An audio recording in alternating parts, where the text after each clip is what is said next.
제가 가진 그 생활 철학 중에 이런 게 있습니다. 이제 내가 선택한 것, 이것이 가장 좋은 선택이었다는 것을 만들어내기 위하여 최선을 다해야 된다. 이게 제가 가진 그 굉장히 중요한 저 자신을 향한 지침입니다. 예를 들어 이런 거죠. 제가 이제 제 아내를 선택해서 결혼을 했는데요. 저는 뭐 선을 엄청 많이 본 사람이기 때문에 제 아내 바로 앞에 그 여자분도 좋은 분이에요. 그리고 그 앞에 여자분도 생각하면 참 좋은 분이에요. 굉장히 좋은 여성이 많이 있었음에도 제가 저의 아내로 그렇게 제가 결정했기 때문에 저에게 어떤 책임을 주시는가 하면은 내가 선택한 이 여성이, 제 아내가 수많은 여성 중에 가장 잘된 선택이다, 이걸 제가 만들어내야 된다는 거죠. 뭐 이제 이런 거죠. 저희 교회가 이제 내년에 함께 일할 목사님들 청빙이 이제 다 끝났거든요. 그래서 제가 지난 주 중에 이분들을 다 좀 보자 그랬습니다. 다 이제 보자 그래서 이제 11월 중순이니까 그러면서 이제 몇 가지 제가 말씀을 좀 이제 권면을 했는데요. 제일 먼저 한 이야기가 이겁니다. 교회 입장에서도 많은 좋은 교육자들이 이제 이력서를 제출해 주어서 선택할 폭이 굉장히 넓었지만 교회도 당신들을 어떤 기준으로 이렇게 이제 선택하게 됐고, 거의 저는 이제 맨 마지막 빼고는 팀이 선택하도록 저는 관여를 잘 하지 않습니다.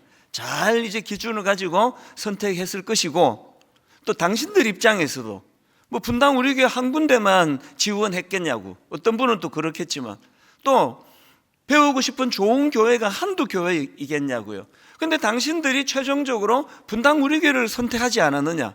그래서 내년 이맘때에 당신들과 내가 해야 되는 숙제가 뭐냐 하면, 내년 이맘때에 진짜 내가 이 교회 잘 선택했다, 이걸 만들어내야 될 책임이 있다는 거예요. 분당 우리 교회가 뭐 객관적으로 뭐 우뚝 서 제일 좋은 교회를 하기 어렵습니다. 뭐 이런저런 여러 가지 더 성숙해져야 되는 게 많이 있지만, 서로가 노력을 해서 우리가 선택한 것이 최선의 선택이었다는 것을 만들어내야 된다.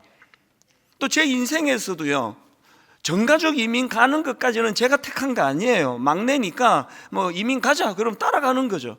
그랬는데 30살 되던 해에 제가 선택해서 한국으로 되돌아왔습니다.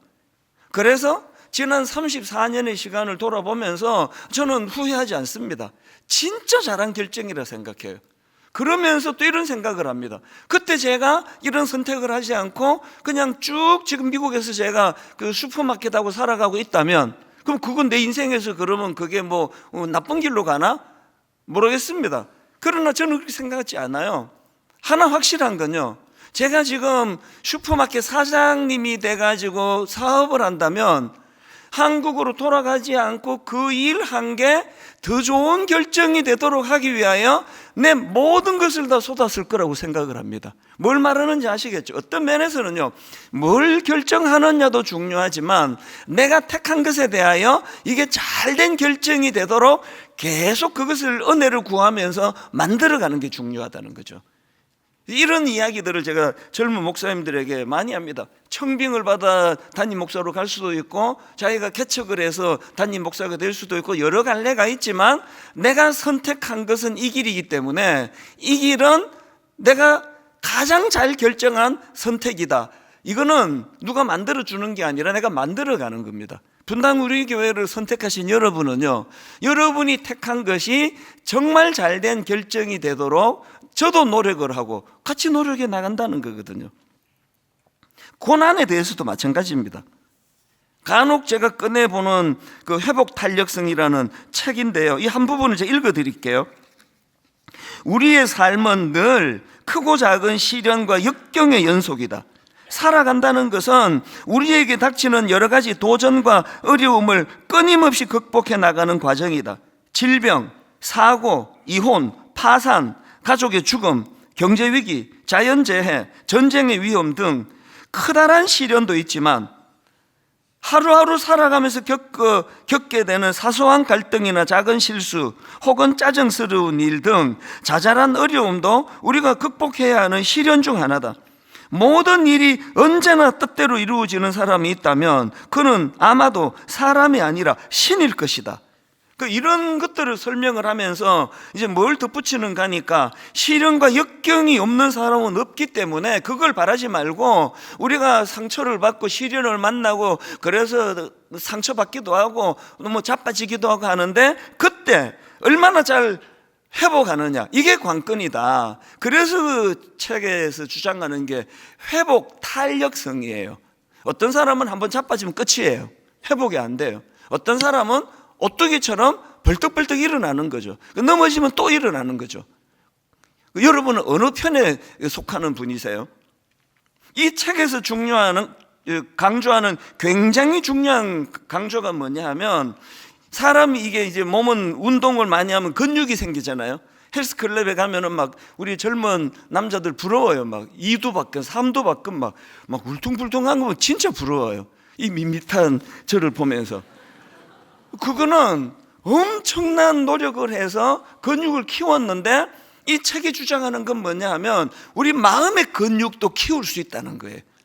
굉장히 심약하게 태어났지만 마음의 근육을 계속 키워나가면 마음의 근육도 2두 박근, 3두 박근. 사실 여러분 중에는 난 타고나기를 심약하게 타고났어 이런 분 계시면 잘 들어보세요. 여러분, 인간이라는 존재가 심약하게 태어나는 거예요. 원래 유난히 조금 더 뭐 심약한 분이 있을지는 몰라도요, 저도 여러분도 다 심약한 사람들이에요. 마음의 근육을 얼마나 키워나가느냐, 이게 관건이거든요. 저는 항상 강조하잖아요. 예수 믿는다는 건요, 천국 가는 티켓을 받는 게 아니에요. 이 티켓은 죽어야 쓰는데, 이 티켓은 그냥 장롱에 넣어놓고, 그거 아닙니다. 신앙생활은요, 그리고 교회생활은 마음의 근육을 키우는 거예요. 주중에는 헬스클럽 가서 키우시고요, 몸의 근육을 주일날 혹은 수요일날 새벽에 주님 앞으로 나와서 마음의 근육을 키우는 거죠. 굉장히 여리고 심약한 10대, 20대로 보낸 전데요, 저는 자부합니다. 하나님 은혜를 많이 받아서 어지간한 데는 상처 잘 안 받아요. 굉장히 강해졌어요. 그리고 뭐 넘어지면 벌떡벌떡 잘 일어나요. 뭐 며칠 가는 경우 거의 없습니다. 거의 자고 나면은 다 회복이 되거든요. 마음의 근육을 하나님이 키워주신 거란 말이죠. 이런 의미에서 저는 최근에 이제 우리 교회 어떤 권사님인데, 이분도 이제 뭐 겉으로 보면은 막 굉장히 여리고 여성스러워요. 마음도 뭐 소심하고 그런데요, 깜짝 놀란 글을 제게 보내준 거예요. 저희 교회 초창기 때부터 순장님으로 수고하던 그런 권사님인데, 이분이 식당을 이제 운영하고 계셨습니다. 그런데 이 손님들을 많이 찾아오는데 막 체력이 이제 한계에 온 거예요. 너무 이게 일이 힘드셔가지고, 그래서 이제 이거를 넘겨줄 사람이 있으면 이제 식당을 넘겨줘야 되겠다. 그래서 부동산 중개업소에 의뢰를 했더니 금방 이제 누가 이거를 이제 자기가 인수받겠다고 온 겁니다. 그래서 계약을 하고 계약금을 치르고, 그리고는 이제 마지막 잔금 받고 이제 넘겨줄 날만을 막 이제 해방이다 그러면서 막 눈 빠지게 기다렸는데, 그 과정에서 일이 덧나버린 거예요. 돈 줘야 되는 잔금 치르는 분이 돈을 못 구했다고 그러면서, 그래서 이제 그 내용을 한번 들어보십시오. 너무 이제 일이 어긋나 버려가지고 이분이 마음이 힘들게 된 겁니다. 그래서 이 새벽에 이제 편지를 이렇게 보낸 겁니다. 이 새벽에 잠도 오지 않고 목사님께 알려드려야 할 것 같아 소식을 전합니다. 왜냐하면 얼마 전에 이제 너무 기뻐하는 이야기를 제게 하셨거든요. 이제 식당 내 넘겨주게 됐다 그랬는데 이제 잘 안 됐다는 거죠. 목사님께 알려드려야 할 것 같아 소식을 전합니다. 가게를 넘겨주게 되어 감사하면서 주위 모든 분들과 함께 즐거워했는데 계약이 취소되었습니다. 잔금을 마련하지 못했다고 잔금 치르는 날짜를 2번이나 미루시더니 결국은 계약을 취소한다고 나타나지도 않고 통보하는 일이 발생했습니다. 그 과정에서 부동산 중개업 잘못도 많은데 아무런 책임감을 느끼지 않고 법대로 하라고만 하네요. 그 어떤 상황인지 아시겠죠? 엄청 낙심을 하는 상황이 온 겁니다. 그 다음 한번 들어보세요. 다시 식당에서 손님을 위해 반찬하고 음식을 해야 하는데 집기 일부를 정리해 버렸고, 다시 구입하여 식당을 운영해야 하는데 의욕도 열정도 생기지 않고, 이미 마음이 떠난 곳이라 어떻게 해야 할지 몰라 망연자실하고 낙심하여 가슴 아리하고 있는 저에게 주님은 주일 말씀으로, 그러면서 이제 최근에 했던 설교를 막 요약을 해서 제게 보내준 겁니다.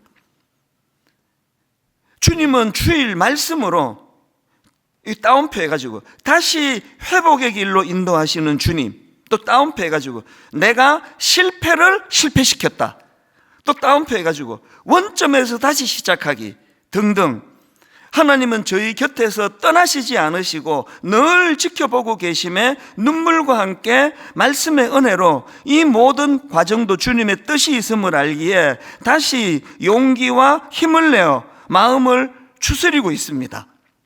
그래, 원점에서 다시 시작하자, 다짐하고 나아가자 했는데 온 몸 마디마디가 아파오면서 감기 몸살로 일주일 내내 아팠습니다. 몸이 아파 누워있는데 어찌나 감사 고백이 나오는지요. 그러면서요, 이게 뭐 그냥 온 마디마디가 다 아픈 이게 너무 신경 쓰여서 그런 거 아니겠습니까? 그런데 그렇게 누워있으면서 이 가슴 아픈 과정에서 자기가 감사할 게 뭔가를 끊임없이 생각한 거예요. 그 감사를 이렇게 막 표현합니다. 그래도 한 달 동안은 쉼을 얻을 수 있었다는 것, 그리고 이사하고 짐 정리를 못했는데 집안 짐 정리할 수 있었던 것도 감사한 일이고, 가게 부엌도 정리되어 좀 더 청결한 가운데 음식을 할 수 있게 된 것도 감사하고, 그리고 메인 전기구이 기구가 빠지지 않았다는 것 등등 감사한 것이 너무 많더군요. 목사님, 주님은 분명히 더 좋은 길로 회복시키실 분이심을 잘 알기에 기도하면서 힘을 내어 나아가려고 합니다. 마음이 무너져 가지고 일주일 내내 막 고열에 근육통에 그렇게 시달렸는데, 저는 이 권사님의 여린 마음에 이 회복 탄력성이 너무 놀라운 거예요.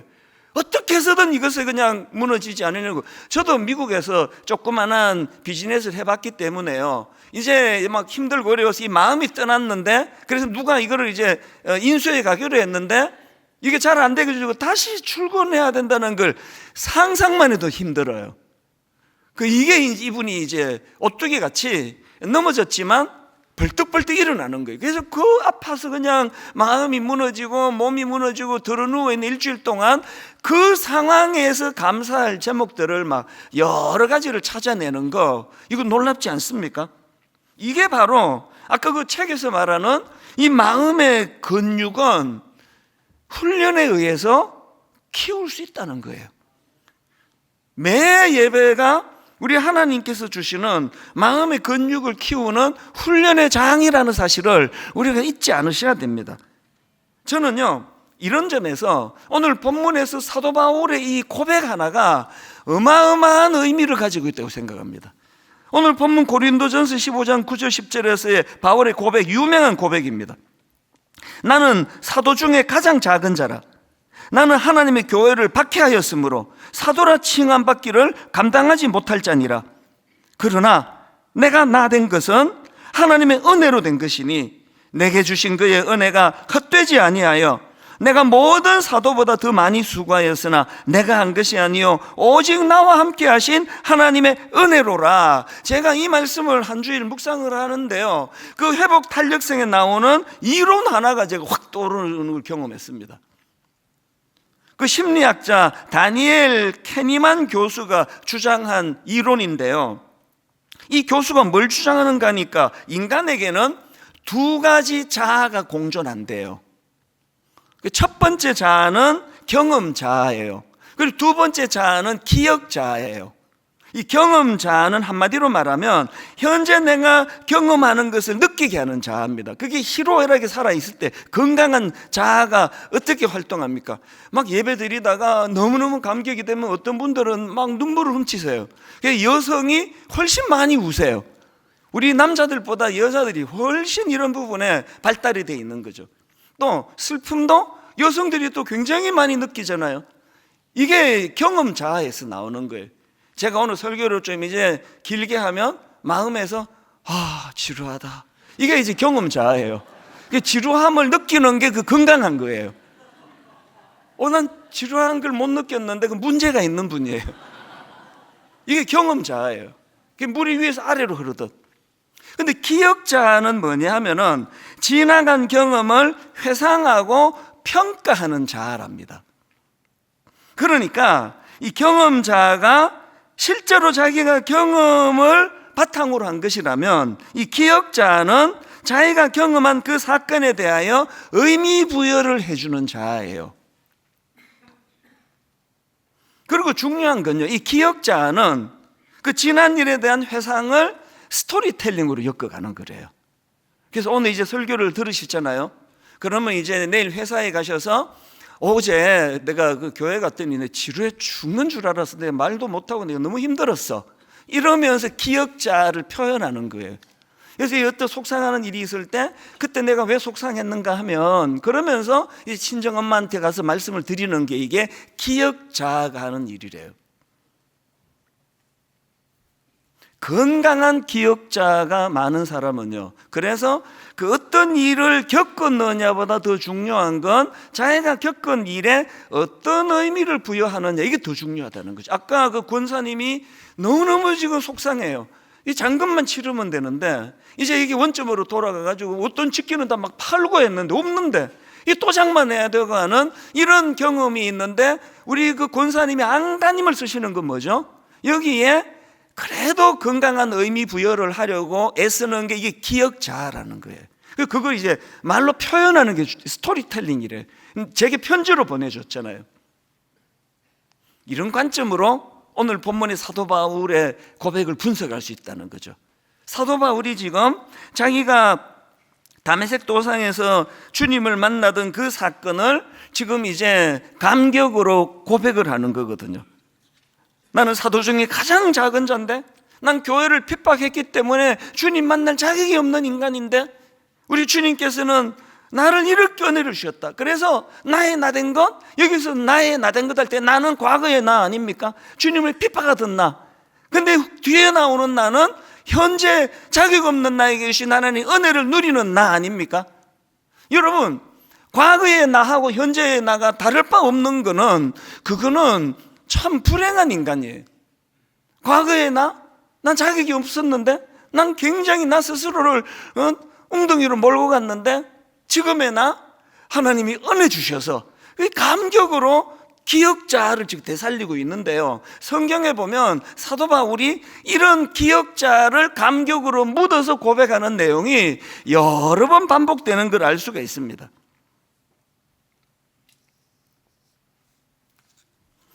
제가 23살 때 미국 가서 밑바닥을 헤매고 우울하고 죽고 싶었고 어디서 어쨌고, 이거는요 우리 교회 한 3년만 되면 다 꿰요. 하도 이야기를 많이 해가지고. 그래서 이제 23살 그러면 이제 이거 그 다음 요 이야기 하겠구나 그럴 거예요. 놀라운 건요, 강단에서만 아니라 다 나라에서 만나는 사람만 또 해요. 우리 교역자들은 이거 스토리 어느 동네인지 다 알아요. 그래서 난 이랬다, 난 이랬다. 이거는요 그 듣는 분을 위한 간증도 되지만 이건 저희 기억자예요. 제 교만이 찾아오잖아요.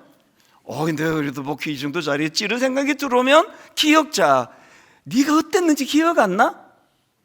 네가 도대체 너 밥버릇이어서 밥버릇이, 너 그때 너 막 죽으려고 그랬잖아.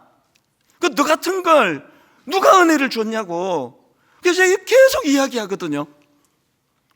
사도 바울이 난 자격이 없는 인간이라고, 난 만삭되지 못한 인간이라고 계속 자기를 드러내는 거는 원리는 같은 거예요. 그래서 제가 감히 사도 바울하고 견주면 그게 어불성설이지만 원리는 비슷한 걸 느껴요.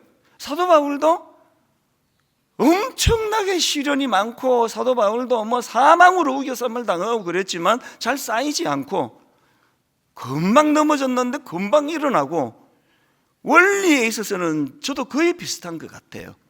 그래서 여러분 제가 어떨 때 조금 마음이 좀 힘들어 보이고 우울했는데 그게 뭐 2주, 3주 가는 경우는 별로 없을 거예요. 이 회복 탄력성이거든요. 이 비결이 뭐라고요? 기억 자아예요. 내 가장 밑바닥의 순간을 끊임없이 저는 드러내요. 그게 스토리텔링이라 그랬잖아요. 제가 표현하는 거죠. 계속 이걸 드러내는 거. 이게 굉장히 이 마음의 근육을 만들어내는 걸 느끼는 겁니다. 제 스스로는 참 어릴 때 보면은 유약하고 소심하고 그런 성격이었는데, 또 그런 면이 갑자기 제가 그냥 골리앗처럼 거대해진 건 아니지만 많은 변화를 느껴요. 굉장히 유연해지고, 어지간하면 상처 안 받고, 뭐라고 악플을 보고도 아이고 우리 찬수 씨 또 고생하네, 그 객관화 시켜가지고 넘어가 버리고 이렇게 되는 거거든요. 마음의 근육을 주님이 세워주셨다고 저는 믿습니다. 그럼 어떻게 해야 된다고요? 사도 바울에게서 배우는 게 이게 바로 기억자거든요. 제가 질문을 드리고 싶은데요, 여러분은 여러분의 이 경험자를 어떤 기억자에 담아서 분석하고 계세요? 부부? 여러분이 만들어내는 그 과거에 경험한 경험자를 기억자로 되살려 어떤 걸 주로 드러내세요? 상당히 많은 분들이 부정적인 이야기를 해요. 당신하고 신혼여행 갔을 때 그 기억 안 나요? 당신 그때 집에 안 들어온 거? 결혼 35주년에 또 그 이야기예요. 그때 당신 나 그때 그 힘들게 한 거 기억 안 나요? 제 아내가 결혼하고 꽤 오랫동안 기억자를 떠올린 게 배 사건이에요. 첫 애를 임신하고 겨울에 배가 먹고 싶다고 나가서 배 하나 사달라고 슈퍼마켓에 가서, 그래서 제가 이렇게 말했습니다. 그 목사 부인이 먹고 싶은 거 다 먹고 살 수 없어. 그래서 참는 것도 훈련이야. 솔직히 말해서 귀찮아서 그랬거든요. 압니다. 수많은 여성들이 지금 이 분노에 찬 눈빛과 목소리를 듣고 있는데요. 그래서 제가 정말 제가 엄청난 짓을 저질렀죠. 그랬더니요, 첫 애가 초등학교 갈 때까지 겨울만 되면 배를 보면 그게 또 나와요. 당신이 첫 애를 임신했을 때, 내가 배 먹고 싶다 그랬을 때, 목사 부인이 다 어떻게 먹고 사느냐, 참아야 된다 그랬다고. 애가 좀 크니까 애한테 얘기해. 네 아빠가 어땠는지 아니? 너 임신했을 때 배가 먹고 싶다 그랬을 때 참아라 그랬던 분이야, 이분이. 그랬는데요, 제 아내가 은혜를 받았어요. 어느 순간에 배 이야기 안 해요. 사과 얘기를 자꾸 해요. 네 아빠가 사과를 사다 주셨을 때, 감을 사다 주셨을 때 네 아빠가 얼마나 좋은 분인지 아니? 기억자가 긍정적으로 바뀌기 시작한 거예요. 그래서 저는 갈수록 진짜 난 결혼 잘했다는 생각을 하거든요. 기억자예요. 여러분, 그 배 안 사준 것도 저고요, 천인공노할 짓을 한 것도 저고요, 또 제 아내를 위하여 여러 가지 심부름을 또 열심히 잘한 것도 많아요. 근데 뭘 끄집어내느냐가 그 관계를 규정하는 거란 말이죠. 물론 애당초 결혼을 잘못해서 아주 이쪽에서 아무리 노력을 해도 안 되는 그런 가슴 아픈 케이스가 없는 건 아니지만, 대부분의 저희들 같은 평범한 사람들은요, 내가 기억자를 건강하게 떠올리면 가정이 회복이 되는 거, 그걸 저는 경험하고 있거든요. 이게 기억자예요. 내년에 분당 우리 교회는요, 제가 이제 이 소그룹 모임인 다락방을 살리는데 1차로 모든 걸 걸 거예요. 그리고 저는 꿈꿉니다. 내년에 분당 우리 다락방 소그룹에 거의 대부분의 분들이 참여할 수 있기를 지금 기도하면서 지금 명안을 찾아내고 있거든요. 저는 이 꿈을 꾸어요. 분당 우리 교회 소그룹 한 7분, 8분 순장님과 순원님들이 모여가지고 소그룹을 구성하는데, 매 금요일마다 매 토요일마다 이제 주일 오후반도 만들 생각이에요. 직장인들을 위해서. 그래서 모이면 한 주간의 상한 마음들이 다 거기서 치료가 되기 위해서 이 건강한 기억자, 하나님께서 나에게 어떤 은혜를 주셨는지를 눈물로 고백하는 그런 아름다운 소그룹이 만들어지기를 저는 원합니다. 여러분 가정 안에서 이 기억자를, 여러분 원리를 기억하시고, 자격 없는 나. 그래서 저는 그 주례 부탁하러 오는 젊은 그 예비 부부에게 가끔 그런 얘기를 해요. 가정이 뭔지 아시느냐고. 가정은 상대방에 대한 감사로 시작하는 거죠. 그리고 세월이 가면서 상대방을 긍휼히 여기는, 불쌍히 여기는 마음으로 발전하는 게 가정이다. 제가 제 아내가 아니었으면 결혼을 엄청 늦게 했는데, 제가 여러분 끔찍하잖아요. 여러분의 담임 목사가 지금 노총각이라고 생각해 보세요. 저 이찬수 목사 장가 보내야 되는데 그러면 막 은혜도 못 받을 거예요. 그런데 여러분, 이렇게 고마운 제 아내가 뭐가 씌어가지고 7살이나 많은 이런 노총각을 선택해, 그것도 목사를 선택해 줘가지고 이렇게 진 사역을 하게 되는 게, 그래서 뭐 감사로 시작하는 거죠. 그리고 우리 하나님은 그 맨날 여러분 감사절마다 했던 그 기억나시죠? 하나님이 제일 좋아하시는 과일이 감이에요. 성경에 보면 우리 하나님께 감 사드리세, 감 사드리세. 그거 다 까먹으셨어요. 다 했는데 옛날에. 성경 보세요. 막 감사드리자고 막 배 사드리자 없어요. 우리 하나님께 감사드리자, 감사드리세, 감사드리세. 2번 반복해도 안 웃으면 이거 실패한 겁니다. 그래서 저는 오늘 여러분 이 본문 말씀을 가지고 이제 그 숙제 2가지, 실천사항 2가지를 말씀드리려고 하는데요. 하나는 오늘 말씀드리고요, 또 하나는 다음 주에 말씀, 분량이 좀 많아서 다음 주에 이제 2번째 건 드릴 텐데요. 첫 번째 실천 사항이 이겁니다. 내 마음에 은혜에 대한 감사가 흐르게 하라. 은혜의 감사가 끊어지지 않도록 하라예요. 9절 10절을 다시 한번 보십시오. 나는 사도 중에 가장 작은 자라. 나는 하나님의 교회를 박해하였으므로 사도라 칭함받기를 감당하지 못할 자니라. 그러나 내가 나된 것, 하나님의 은혜로 된 게, 이 바울의 감격이 막 느껴지지 않으세요? 이 자유 없는 나에게 베풀으신 그 하나님의 은혜, 이게 막 성경에 여러 차례 반복이 되는 표현이에요. 디모데전서 1장 12절에도 똑같이 나옵니다. 바울이 이렇게 말합니다. 나를 능하게 하신 그리스도 예수 우리 주께 내가 감사함은 나를 충성되이 여겨 내게 직분을 맡기심이니, 내가 전에는 비방자요 박해자요 폭행자였으나 도리어 긍휼을 입은 것은 내가 믿지 아니할 때에 알지 못하고 행하였음이라. 그 다음 보세요. 이 감격을요. 우리 주의 은혜가 그리스도 예수 안에 있는 믿음과 사랑과 함께 넘치도록 풍성하였도다. 바울의 내면에 감사가 끊어지지 않는 거예요. 항상 감사한 거예요. 이 자격 없는 자. 그랬더니 막 두들겨 맞아도 상처를 안 받아요. 얼굴에 감옥에 처박혔는데 그날 밤에 막 찬양을 드리는, 이게 바울이에요. 은혜의 감격이 끊이지 않도록 하는 이것. 그래서 여러분, 이것도 추수감사절 때마다 제가 한 3번 4번 드렸는데요, 화면으로 감사를 제가 좀 띄워달라고 부탁을 드렸는데, 감사가요, 느낄 감, 살해할 사, 이게 감사예요. 그런데 살해할 사, 그 풀이를 여러분 기억하시나요? 살해할 사는요, 앞에 말씀은이 나와요. 말씀은 쏠사예요. 뭐가 사냐? 감사할 때 사. 말씀을 여러분 올림픽 할 때 양궁 활을 쏘잖아요. 감사, 말을 쏘는 거예요. 뭘 쏘는 거예요? 여보 고마워요. 잘 들어보셔야 돼요. 우리 대한민국 국민은요, 거의 내가 볼 때 좀 내성적이에요. 그래서 이제 이렇게 백화점 들어가다가 문을 이렇게 받쳐주면 감사합니다, 열에 한 7, 8명 안 해요. 그냥 쓱 가요.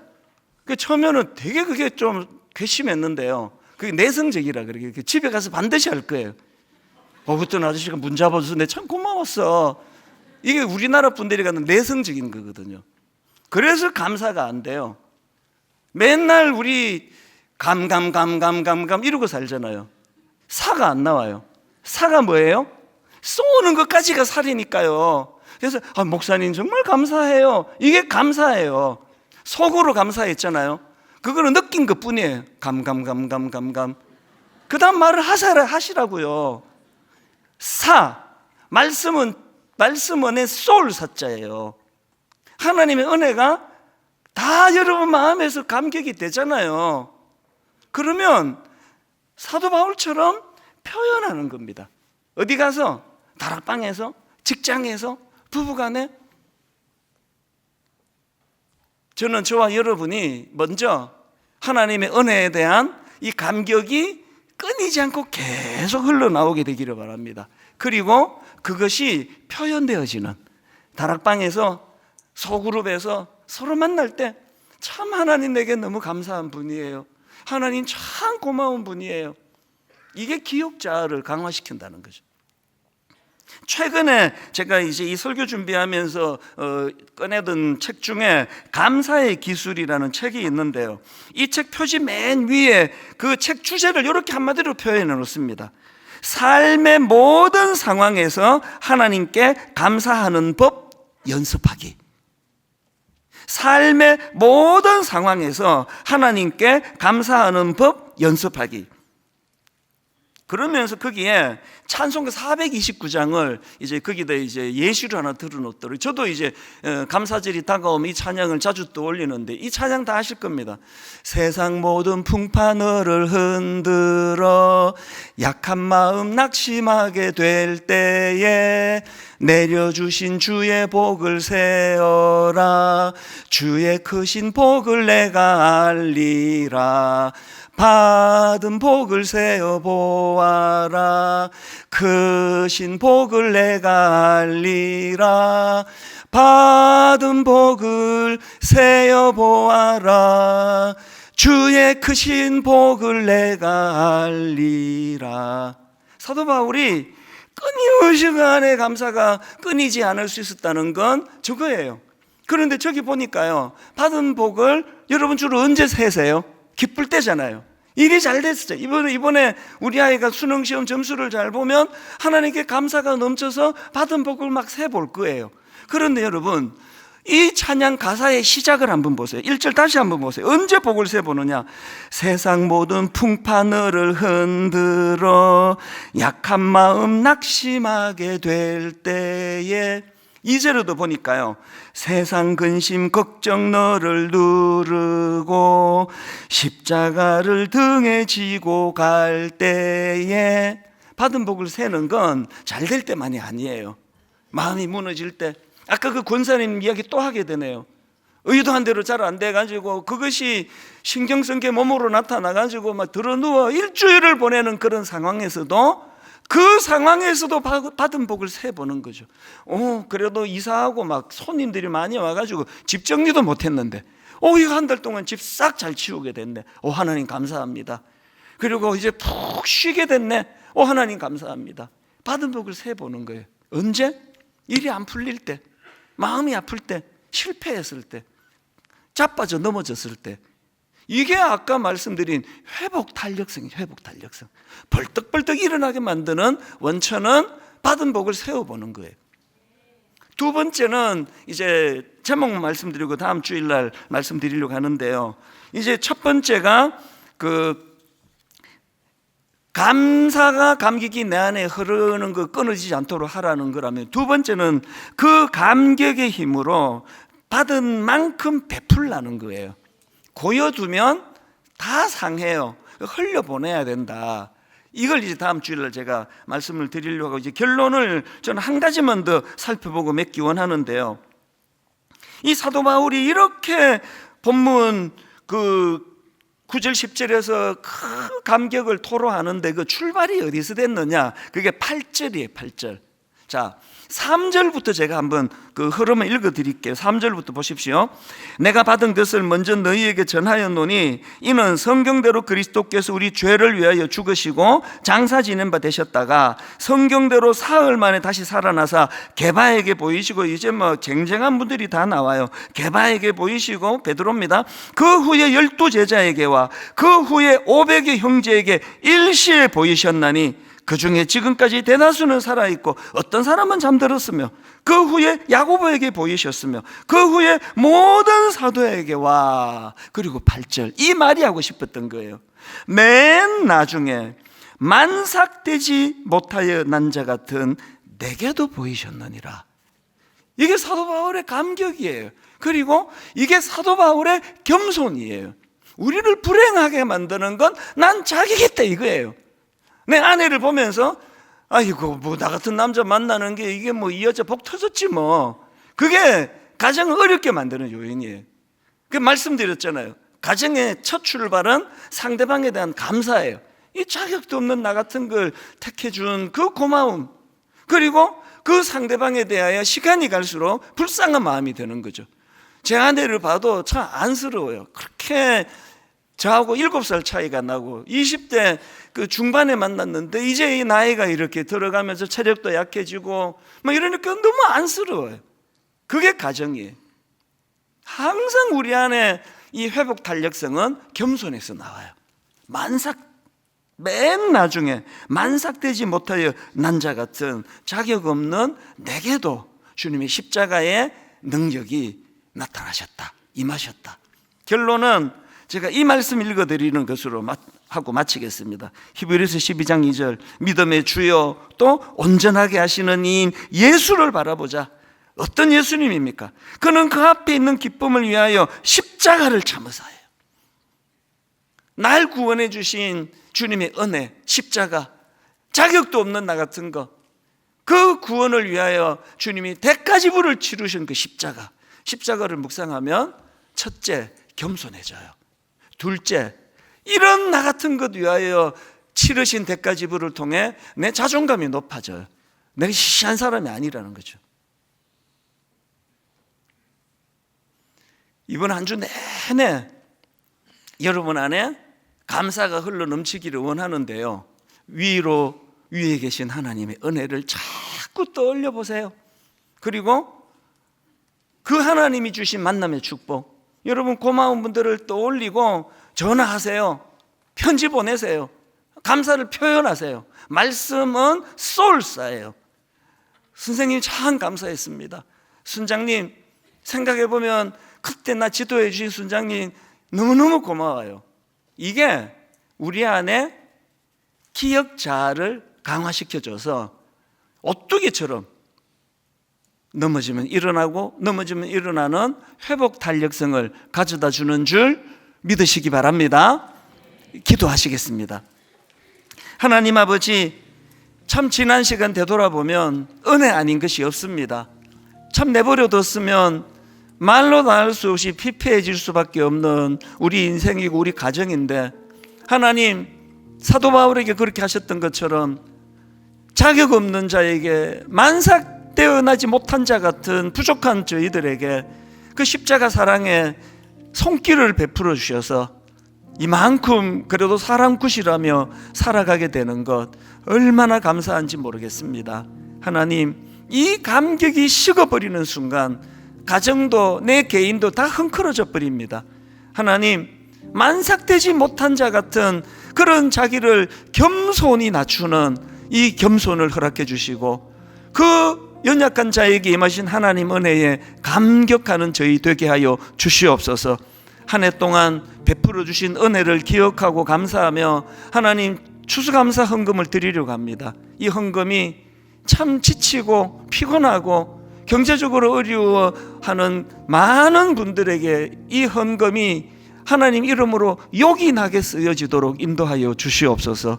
하나님께서 이 아름다운 만남의 축복, 또 예배 축복 주신 주님께 감사드리옵고 예수님 이름으로 기도드립니다. 아멘. 오늘 우리가 특히 헌금할 때 특주가 있습니다. 이 해금 소리가 너무 아름다워요. 우리 신날세 성도의 해금, 그리고 우리 황지연 성도가 또 피아노로 섬겨 주실 텐데요, 이 특주를 들으시면서 이제 하나님께 준비하신 감사 헌금 드리도록 하겠습니다.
우리나라 악기가 이 해금이 진짜 참 아름다운 소리를 들려주니까 너무 감사합니다. 아까 그 연주에도 이 찬양이 나왔지만 은혜라는 거요.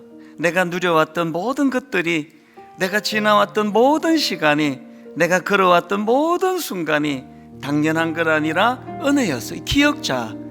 하나님, 내가 이것을 떠올리고 저것을 떠올리면서 기억자가 내 안에 감격으로 자꾸 이것이 이제 강화가 되면 하나님, 이게 회복 탄력성, 그래서 언제든지 마음이 상하고 어려워도 다시 일어날 수 있는 힘을 제공해 주신다고 한다면, 찬양은요 곡조 있는 기도이기도 하고 또 찬양은 곡조 있는 자기 고백이에요.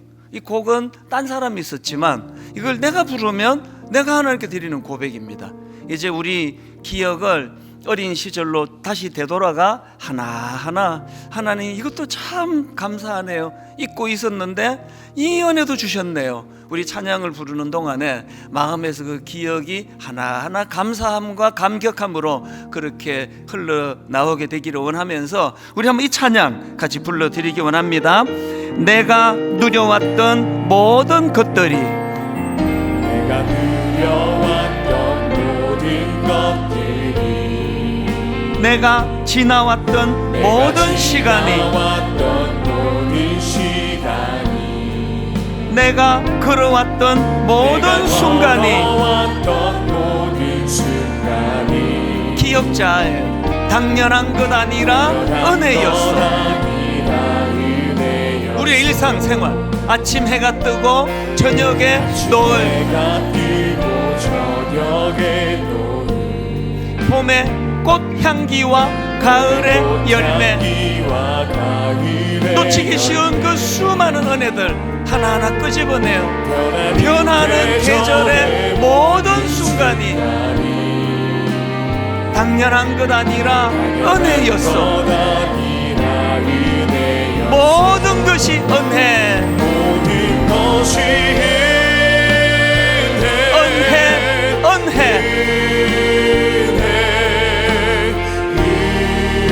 한없는 은혜.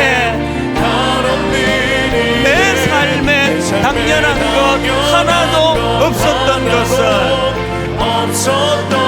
모든 것이 은혜, 은혜였소. 내가 이 땅에 태어나 사는 것, 어린아이 시절과 지금까지 숨을 쉬며 살며 꿈을 꾸는 삶, 당연한 것 아니라 은혜였소. 내가 하나님의 자녀로 살며 우리의 평범한 이 일상, 오늘 찬양하고 예배하는 삶, 복음을 전할 수 있는 축복이 기억자, 당연한 것 아니라 은혜였소. 사도 바울처럼 마음의 감격을 가지고 모든 것이 은혜, 은혜, 은혜,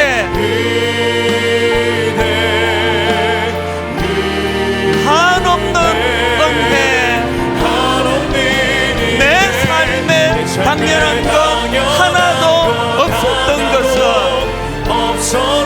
모든 것이 은혜, 은혜였소. 우리 다 자리에서 일어나셔서 모든 것이 은혜, 은혜, 은혜, 한없는 은혜. 내 삶에 당연한 것 하나도 없었던 것은 모든 것이 은혜, 은혜였소. 우리 마지막으로 한 번 더 마음의 뜨거움을 가지고 고백합니다. 모든 것이 은혜, 은혜, 은혜,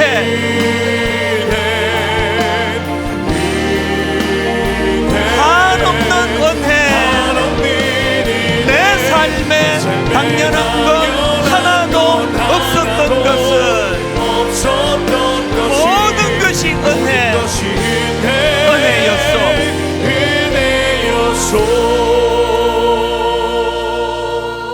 기도하면 좋겠습니다. 하나님, 전 마음이 참 약합니다. 열입니다. 한번 넘어지면 회복이 잘 안 됩니다. 하나님, 마음의 근육을 키워주시기 원하는데 비결을 배웠잖아요. 기억자를 건강하게 하는 거예요.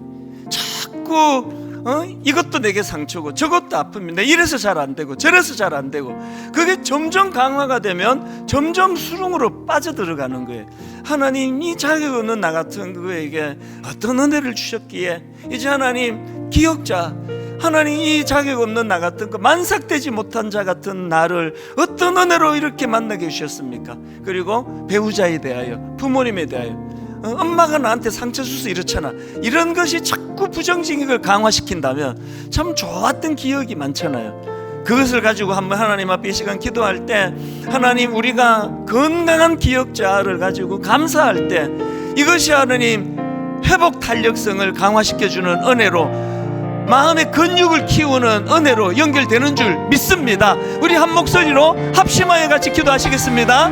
살아계신 하나님 아버지, 오늘 예배가 가운데 일하시는 하나님 아버지, 오늘 사도 바울의 겸손한 그 자기 고백을 통하여 우리가 하나님 아버지 앞에 은혜를 구합니다. 하나님, 너무나도 연약하고 주의 교회를 기뻐하는 그래도 자격을 주는 분이 나 같은 것에게도 만삭 태어나지 못한 자 같은 연약한 나 같은 자에게도 나타나 보여주신 하나님 은혜, 그 은혜를 사도 바울이 끊임없이 고백할 때에 또 하나님, 그 은혜가 삶의 모든 고백 가운데 아버지 하나님께서 마음의 근육을 점점 더 강하게 세워나가게 되는 줄 믿습니다. 우리 마음의 근육이 더 강해짐으로 말미암아 하나님, 아픔이 없을 수 없고 연단이 없을 수 없고 상처가 없을 수 없는 이 땅의 인생의 길이라면, 하나님 아버지, 기왕의 그런 고난을 피할 수 없는 것이 인생의 길이라면, 하나님 아버지, 우리의 삶 속에 이런 어려움 속에서도 금방금방 회복되고 정말 일어나게 되는 은혜를 허락하여 주시옵소서. 하나님, 사랑합니다. 우리 인생이 될 수 있도록 하나님, 역사하여 주시옵소서. 찬양합니다. 하나님께서 살아계신 하나님 앞에 우리가 늘 아버지 가정과 직장 가운데, 우리 학교 가운데 건강한 그리고 감사로 부상이 된 기억자가 우리의 내면을 더 강하게 하고 튼튼하게 만들 수 있음을 경험하고 맛보는 주인을 되게 하여 주시옵소서. 오 하나님 아버지, 우리의 삶은 늘 크고 작은 시련, 크고 작은 역경의 연속입니다. 이 파도가 지나갔나 하면 더 큰 파도가 밀려오고, 이제 이 문제가 잘 풀려간다 하면 그 권사님처럼 전혀 생각하지 못한 복병이 나타나 마음을 낙심시키는 게 이 땅의 인생의 모습입니다. 피할 수 없는 고난이라면 하나님, 오히려 이것이 우리를 연단하고 강하게 만들어주는 도구가 되게 하여 주시옵소서. 우리는 자주 넘어집니다. 모두가 다 연약합니다. 넘어질 수밖에 없는 인생이라면 금방금방 회복되어 일어날 수 있는 회복 탄력성을 저희들에게 허락하여 주시옵소서. 매 예배가 하나님이 트레이너가 되어 주셔서 우리 마음의 근육이 강화되는 은혜의 시간 되도록 인도하여 주셔서, 하나님, 이번 한 주간 또 찬바람이 부는 세상으로 나아갑니다. 직장으로 나아갑니다. 그런데 그곳이 우리를 위한 훈련의 장소가 되어 있음으로 말미암아 하나님 아버지, 연단과 시련과 생각하지 못했던 실패로 마음이 쓰라리고 넘어져 있다면 주님이 손을 내밀어 이렇게 세워주시는 그 은혜를 경험하는 귀하고 복된 한 주간이 되도록 인도하여 주시옵소서.